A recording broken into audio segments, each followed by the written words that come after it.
Yeah. Welcome to another episode of the Top Form Podcast. My name is Gerald Watkins, as you know, and you're hearing in the background my guest today, none other than Top striker Denyque. What's up, Denyque? I'm good. What's going on? I'm so happy to have you on the Top Form Podcast. I'm happy to be here. Can I tell you, I've been a fan of yours for like a long time, like way before we ever exchanged words. You ready to let me blush? Like, as a God live it. You know why I was a fan of yours? So I got introduced to you through Chino. Because I used to love Chino. Yeah. Remember when he had these, like, Chino had the energy unlocked for like a while, you know, he just was making a lot of hit songs, and then he did songs with you from those times, and yeah. What was our first? I think it was Driving Me Insane, and then we just had this undeniable chemistry, man. Music. Yeah. It was just you just kept doing songs. How did that start? Like, how did you and him link up the first time and decide, say, we're not going to sing songs? Driving Me Insane, he literally just got my number, reached out to me. He introduced himself. I have a song that I think you'd be great for. Went into the studio. That was the first time I was working with him and first time I was working with Steven. So it was like an accomplishment for me because I'm like, yo, you're genius. How old were you then?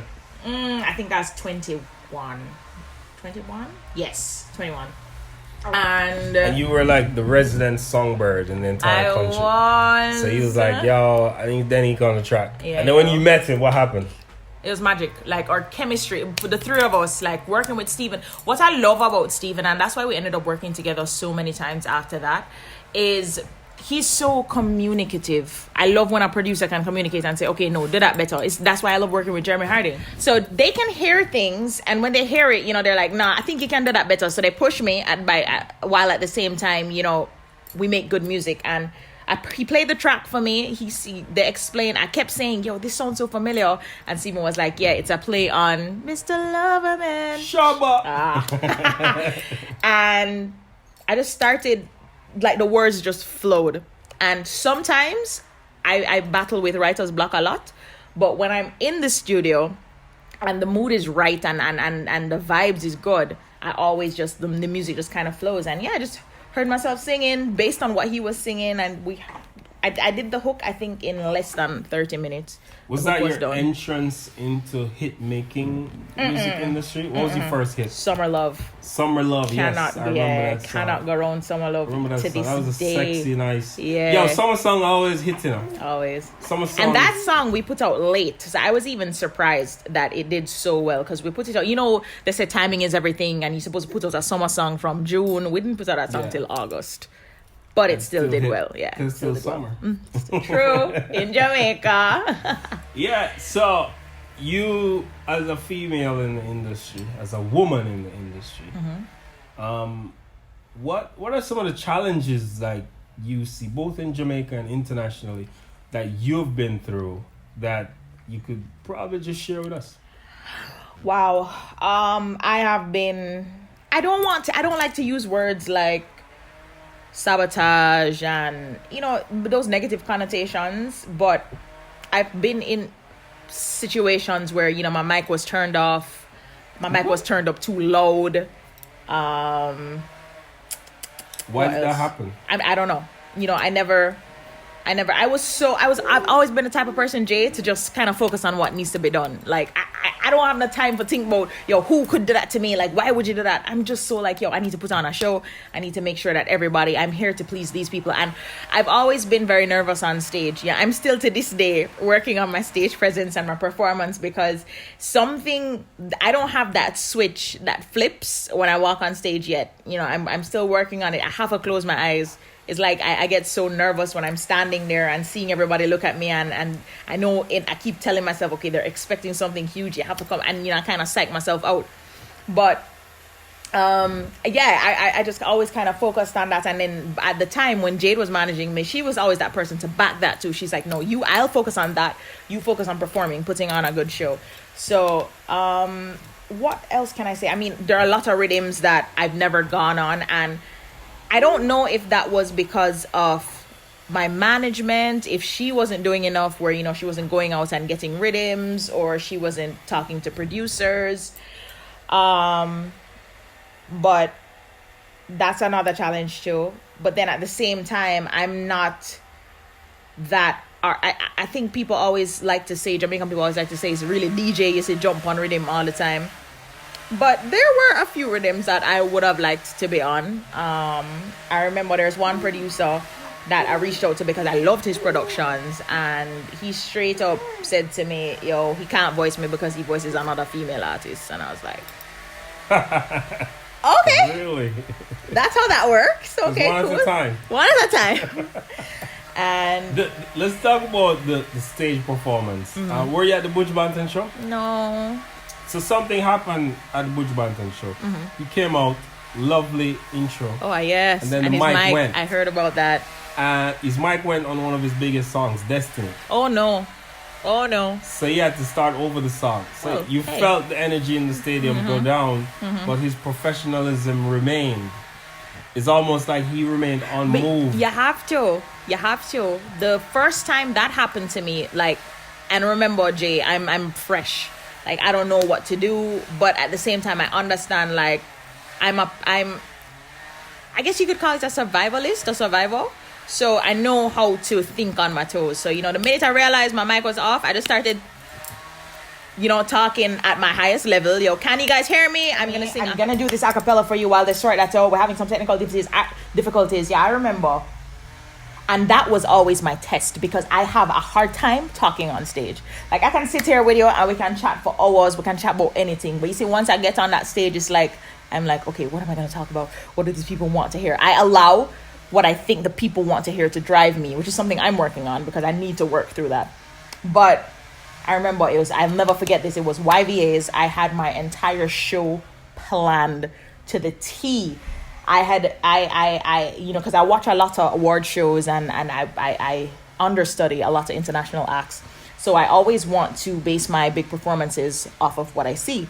And I curated this wicked show. It was 5 minutes on the dot. Seamless. I even the DJ didn't have to do anything. Just play the track, because I'd rehearsed to the track, cut the track, put the songs together, everything. He did not have to change or touch anything. All the mixes were in there and everything. And they announced the lights were supposed to go down. The lights were still up. And I'm like, oh my God, this is not happening. This cannot be happening. I was like, I don't hear the music. They've announced me, this is like 20 seconds into the performance now. There's no music playing. The lights are still up. And I'm like, what the fuck is happening? Like, we just spoke to the stage manager. What the hell? Then the lights go down. The music is still not playing. The intro still don't start it. And I'm like, yo, no, these people cannot be serious. I'm there. I'm getting fidgety now because I'm like, yo, I'm so ready. I am so ready to go. Anyways, the lights are down. The place quiet. Like, if a pin drop, you could have heard it. Then I finally hear my intro. No, before I heard my intro, I start to sing and I say, hey there, Mr. DJ, please play my track. What you waiting on? Let's do this, Mr. DJ. Can we go? And then somebody comes around and they tell Jade that they're having some issues with the USB. So Jade is like, but to get the USB from where reach. So what's the problem? Anyways, about almost a minute of the performance time was gone before the intro started. The intro started, came out, hit the floor running, hit the ground running, had the dancers out and everything. It was a good performance. It could have been better, but I was so shaken in the beginning. I did not give, because I started to think, okay, they missed a minute of it. I need to make up back for that. I think too much. So my brain was running through all of that while the performance was happening. But that was one. And then the second one, that I was so pissed about was Sumfest. There's this guy, I cannot remember I promised myself I would not forget his name, because he totally fucked up my performance at Sumfest too. It was the first time on the main stage. 22 years old. I will never forget. I was on Sumfest main stage, 10 p.m. A big people time, that's Oh, and crowd. Yeah. You see me? When them still are coming, but them dead. And same thing. I had my whole background set up. I had the music to go with the background because everything's supposed to flow. Jay? Nothing. But I'm on stage performing. So now I did something different because I said, okay, I can't allow this to drive me this time. So I didn't focus on that. I just focused on giving a good performance. When I'm done, Jade is going to say to me, there was no background in here. I said, what do you mean? She said there was nothing on the screen, but you did a kick-ass performance. I said, no, but what you're talking about, the background was a part of the performance. She's like, well, it wasn't there. The screen wasn't on. They put up something else. I think it was something that said reggae some face, and that's fine. But your performance was great, so don't you worry about it.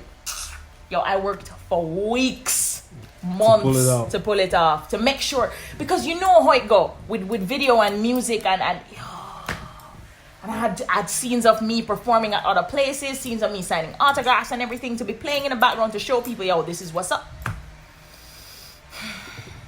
Who are your you said you model your performance of international people. Who are some of these people? Oh God, I mean, I wish I could dance like her, but Beyonce is definitely one of those people. Why can't you? Because have you practiced? Because Beyonce couldn't dance. True, and Ciara too. Ciara is one of them too.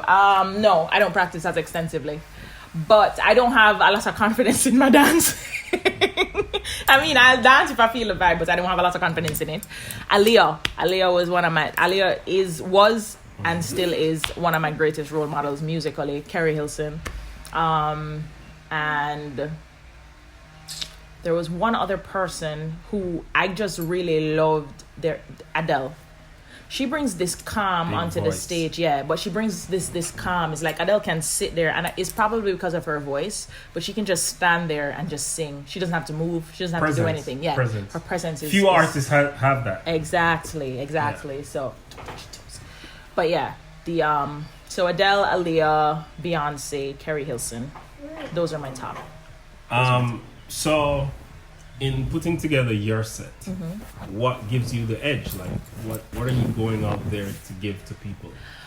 And I'm talking right now. Like, well, what are you... Now, wow. When somebody comes to a Denyque show, what should they expect? The edge that Denyque has. I've been working through this I haven't performed in 2 years. I know 2 years. 2 years is really bad. It's really bad, I know. So your return will be like the Gargamel. I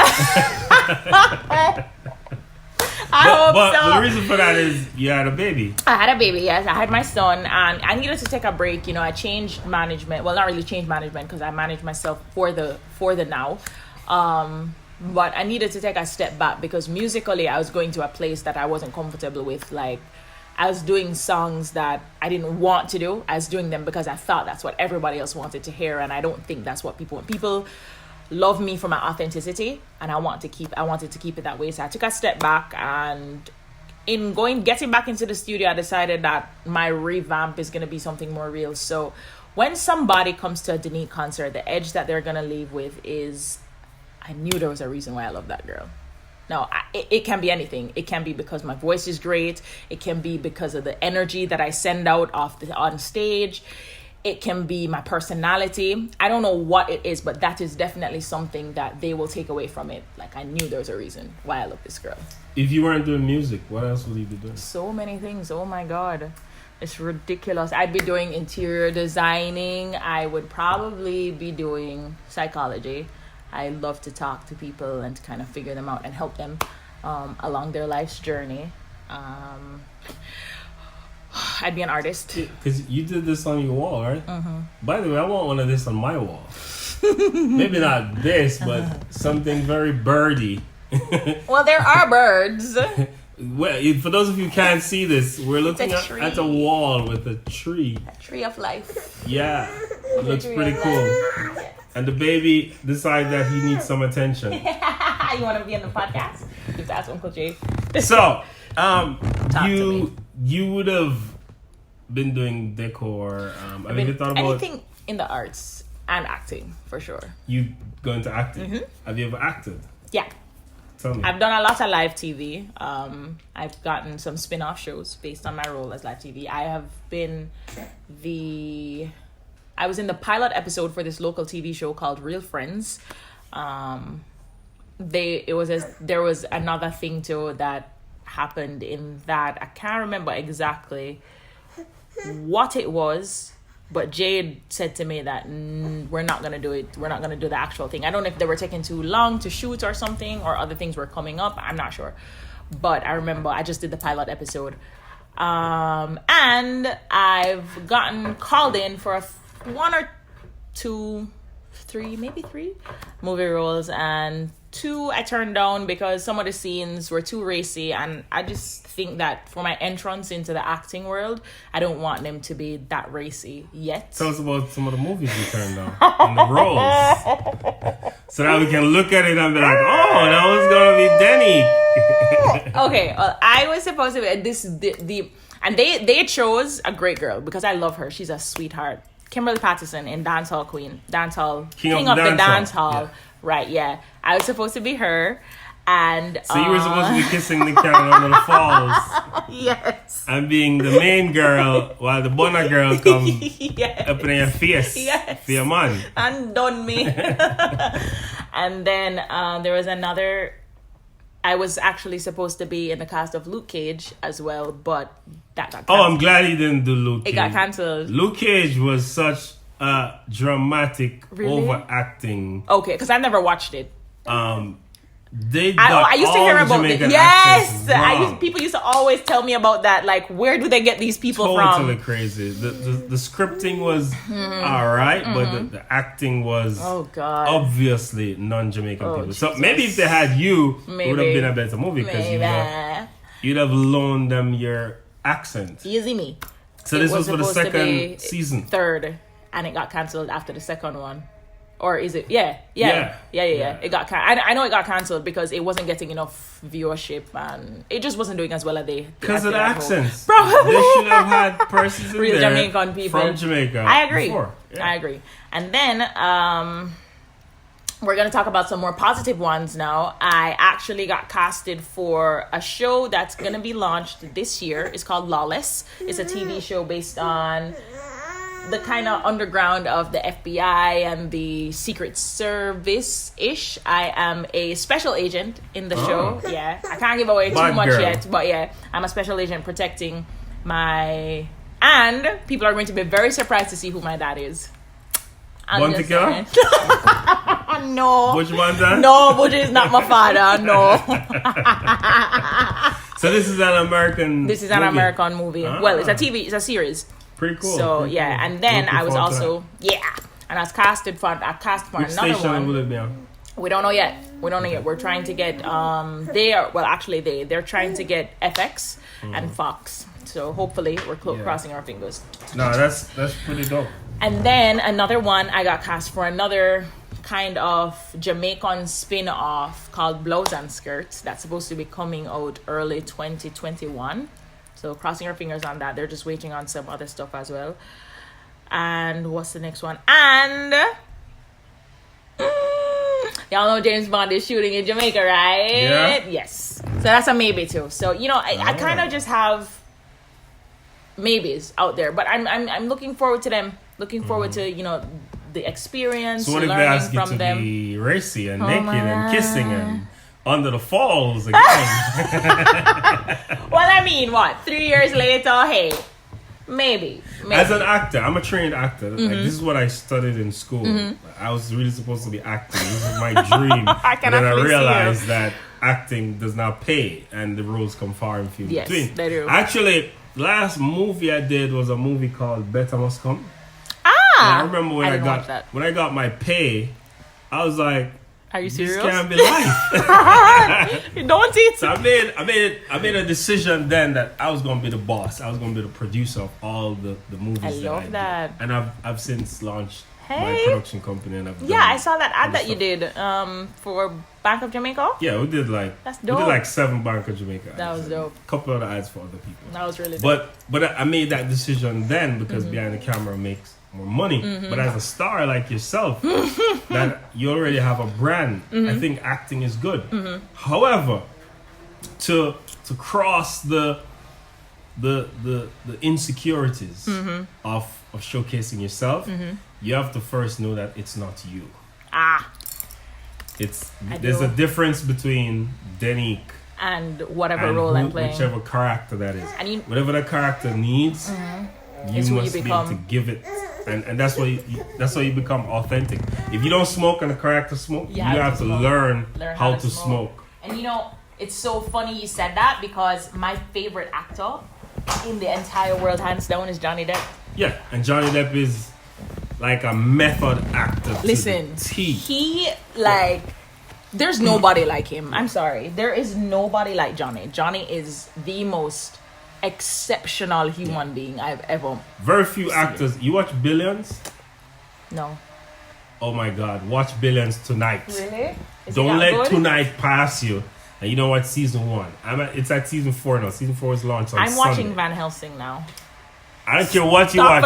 Stop watching it and go watch Billions. Okay. Billions is the most important show for any entrepreneur, artist, human being. Okay. You learn how humans function. It's a show about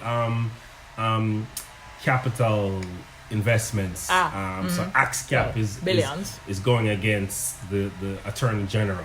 Whoa. And it's just a fast-paced show and psychology and how humans behave and how to make money. Which is important. And it has a lot of little human codes. So you should watch Billions. The guy who plays Axe and the guy who plays Chuck Rhodes, those two guys are really good actors. Okay. If you watch that show, you're like, yo, these guys are like super good, just like Johnny Depp. Because the guy who plays Axe is actually British, playing an American accent. And he's that like is the lead dope. role. Yeah. So he's lending himself. Just like you're Jamaican, you have a patois accent, you may have to speak using another accent. American accent. So that's what acting is. And I really do hope you go into acting, because I could see you doing that. Yeah, I'm trying to. So hopefully the stars align the way I want them to. You should. Let's talk social media. You've managed to use your social media leverage for many brands, and they come to you and want you to push it. How did you build social media? How did you get plugged into social media? Wow.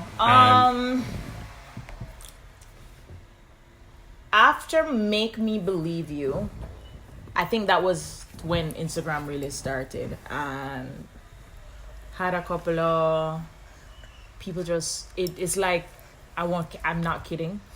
I went from 20,000 followers yesterday to 150,000 Saturday. Wow. Yeah. When people started to put the two together.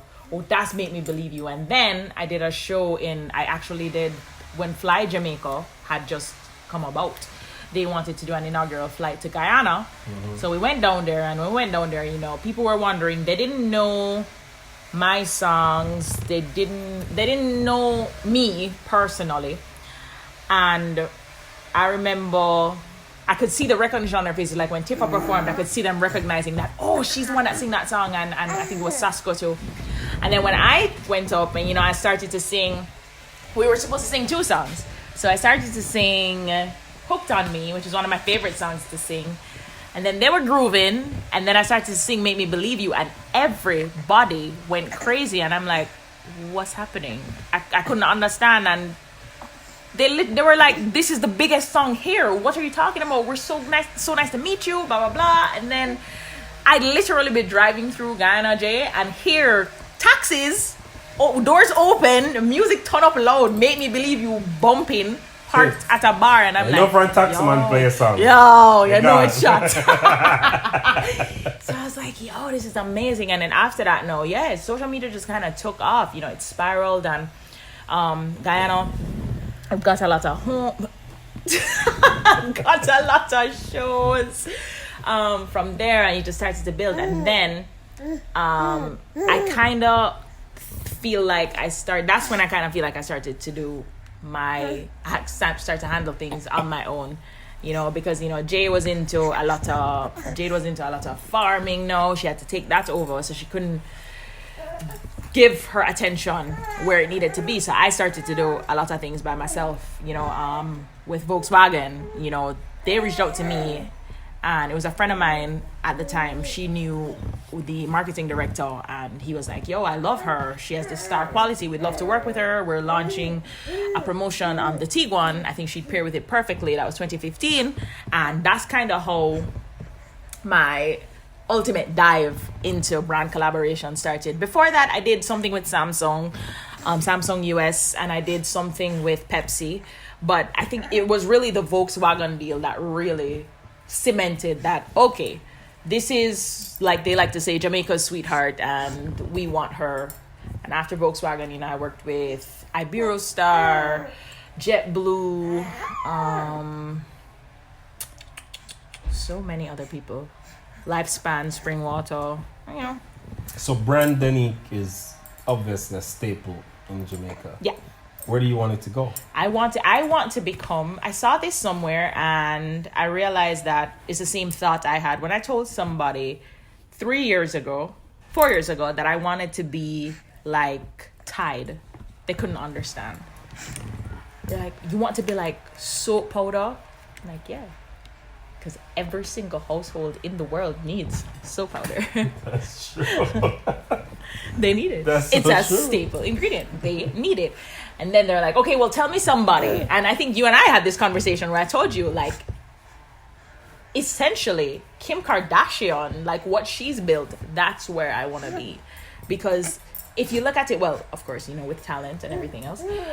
But if you look at it, she's built this insane legacy. Yeah. Like, it don't matter if you hate her. It's leverageable. She's now getting people out of prison and all that just from her brand. Exactly. Yeah. You know what I mean? It doesn't matter if she can't sing. It doesn't matter if she can't dance. It doesn't matter if she can't act. You still love her. You still go on Google to find out what she's doing today. You go on social media to see how she looks. Even if you just want to go on her page to hate on her, you're still looking at her. So you know what I mean? But separate and apart from that, what she's built, I'm proud of it, you know, and as a woman. So she's one of the references I use, of course, without the sex tape. That's where I want to be. So what advice would you give to persons who want to build a brand? Maybe they're not a singer, but they want to build a brand on social media or anywhere else. What advice would you give them? Figure out what you're good at and do it to the best of your ability. I'm really, really great at marketing myself, at marketing brands. I'm great at creating. I'm great at content creating. I'm great at singing. My mind works in ways that a lot of like that the normal mind doesn't. I want to say, not saying it might be abnormal, who knows, but it's like I can see. Case in point, I can see when you show me an apple seed, I can see the tree. I can see the tree. I can see the apples on the tree. I can see the apples fall off. I can see the leaves fall off, and I can see the tree become and blossom with apples again. So that's how I see. That's how my brain works. You show me a sunflower seed, I can see the plant. I can see everything from what it is now to what it can be, and then I work diligently to make it be. And another thing that people need to know too, guys, is you have to be honest with yourself.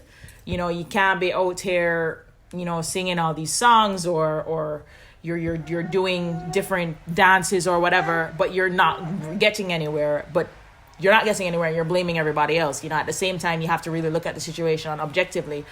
Is it that people don't want to fuck with you, or is it that you can't sing, or is it that you can't dance, or you know what I mean? It's just this level of transparency that's necessary, because a lot of people I see just throw away their lives, you know, for years, 20, 30, 40 years trying to be this star, this singer, this dancer, this mogul, but you're not talented. And people think that talent is just what you can do, like singing or vocal. It's not. You have people that are talented at business, like you, for example. You have people that are talented at designing homes, architecture. So it's not just about what you can actually produce from yourself. So you bring people together. Exactly. And, you know, people just need to be honest with themselves. That's the first Honestly, thing. that's an underrated quality It is. in the era of fake news. I saw something yesterday and it's so funny. I thought of you and I don't know how I forgot to send it to you. we are in the generation. Well, you're not in this generation, but First of all, I'm 34. Okay, I am in this generation. Okay, so we are in this generation. Okay, so we're in this generation where our parents didn't know jack shit, and then this new generation know everything. Thinks they know everything. So it's like, whoa, we're like right there. So we have a little bit of, okay, I don't know who the hell, who is this new artist now, you know? But I know this, and you know, it's like this. It's this weird place, but we actually have the upper hand because we also have the wealth of knowledge that our parents let down, that this new generation don't want to take from us. So yeah, true. That's interesting because there's information, but not a lot of people have it. Exactly. Because they're not going for it. People are doing mindless shit every day. Every day. You can find a tutorial on how to run a business on YouTube. You know, like people are not focused on what really matters. Nope. That's true. Yep. So let's talk about Connor. Since he clearly who's wants making to be so much noise on the podcast. And we're going to keep him. Because he's obviously our special guest this week also. How has baby life changed you? Oh my God. I say this every day. Can I get paid to be a mom? Because I need have to pay yourself. I love it. No, but for real, I love being a mommy. I'm enjoying every minute of it. Like things that I wouldn't naturally think of doing before. Like, I celebrated his half birthday. I baked a cake. I made... And that's some mommy thing. I know his father wasn't with this. No, he didn't even. He's like, who thinks of these things? I'm like, shh, okay, just shh. You know, I made the cutout of his half symbol. Because I'm creative like that. Like, you know, I'll draw things and cut them out. I'll create backdrops and stuff. And I've already planned this half birthday is half a year. Yeah, sorry. It's 6 months. Half of the year. Half birthday. 1/2. And I've already planned his first birthday party, his second birthday party, and his third. He really has no say. So even if he didn't like the things that I'm going to do, he's going to have to grow to love them. His room, you know, decorating his room was like my biggest thing. And just the days, just watching him grow, you know, I'm happy that I get to I have the opportunity to stay with him and to be around, be present for these, because even today he started clapping today out of the blue, and I'm like, oh my God, you're clapping. But yeah, man, I love this kid. This kid is everything. Mothers tend to have an extra piece of love that lasts forever. Yeah, because you know one of the things you're gonna do when he's 18, like, I remember when I had you, you know. No, 18, Jay, when he's probably like 10 and I ask him to get me a cup of water. And he's like, but I don't want it. I'm like, listen, kid, you were 9 pounds. Okay? My mother still does this. I was born on Christmas Day.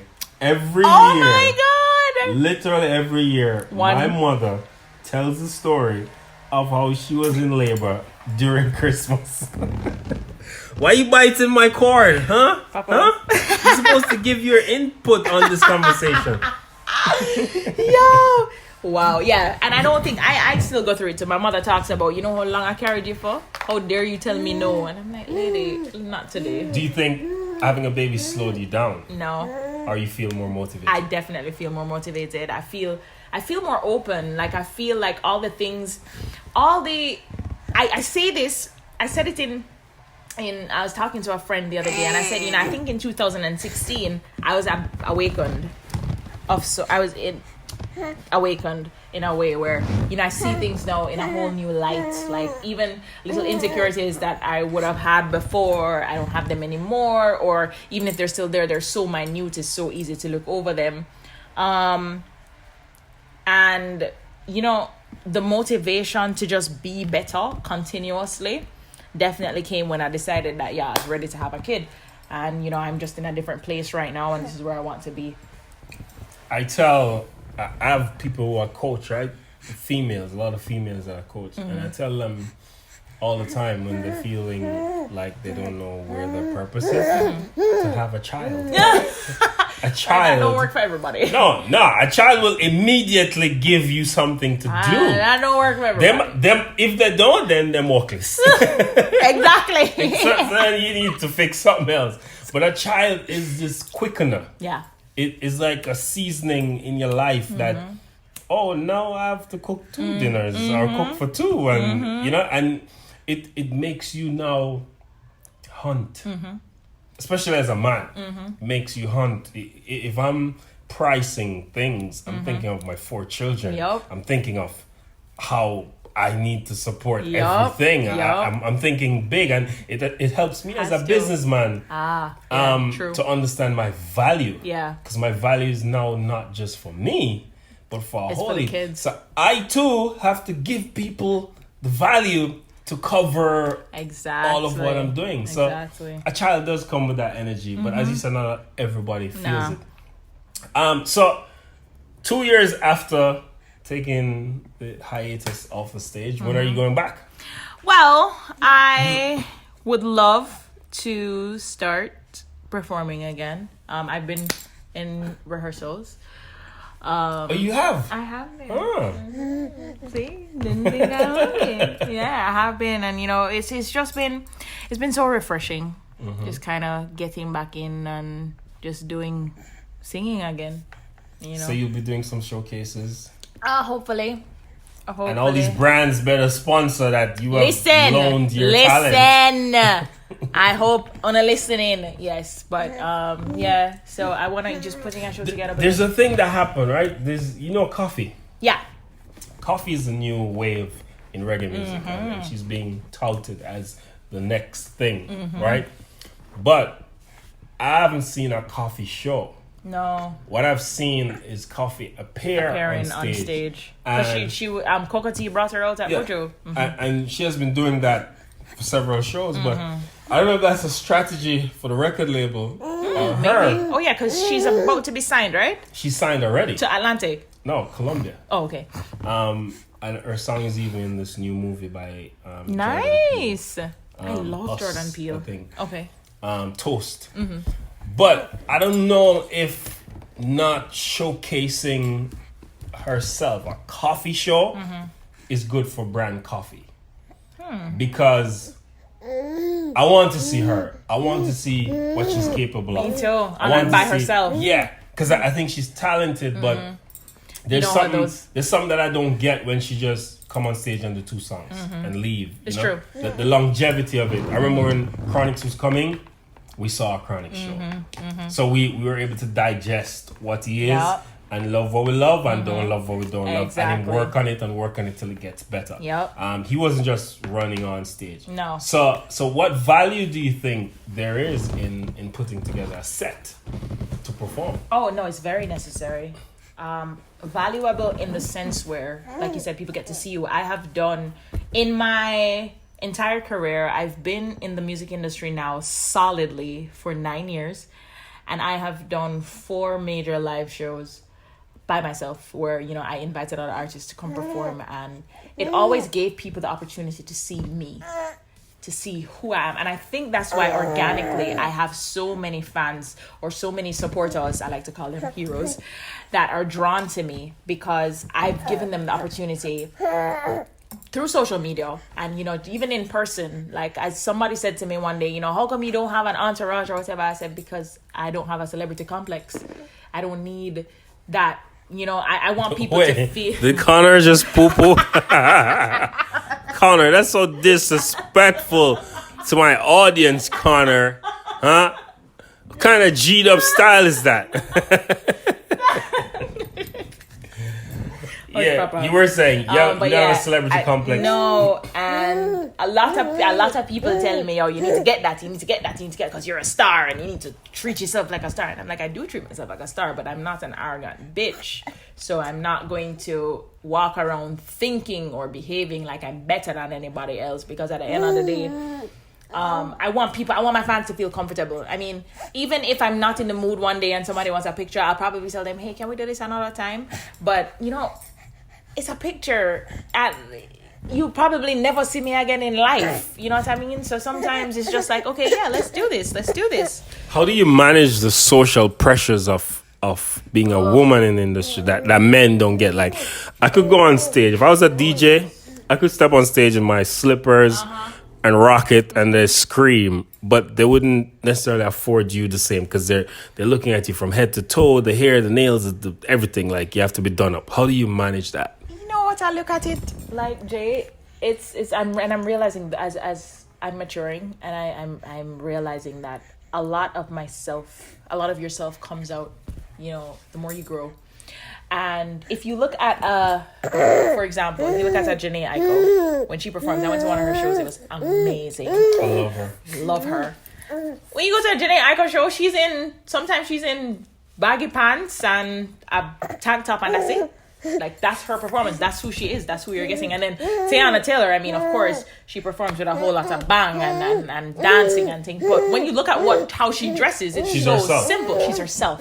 And that's what we need to try and figure out. I think you need to try and figure out who you are first before you do anything in life, especially as an artist. And if you're gonna be two people, you have to be two people. Like Beyonce on a regular is not the same as Beyonce on stage. Like exactly. So it's two separate personalities. Some artists require separate personalities, but like a Denyque who doesn't. She is who she is, and that's who you get on stage. That's who you get in real life. And kind of the same thing with Ariana. It's just that Rihanna is not as calm and yeah, you gonna get whatever body Rihanna gives to you. You gonna get the album when she's ready to give it to you. Exactly. Yeah. That's what I mean, So yeah. Shout out to Rihanna, by the way, who I heard is doing a reggae album. What? Yeah. All right. Well, Chronix did say on our faith and Rihanna work dance hall. Yeah. So big ups to her. Denyque, thank you so much for joining me on the Top Form podcast. Thank you for having me. Say thank you. Connor, thank you too. Oh, Connor don't want to talk now, huh? All right, listeners, this has been the Top Form podcast. My name is Jared Watkins.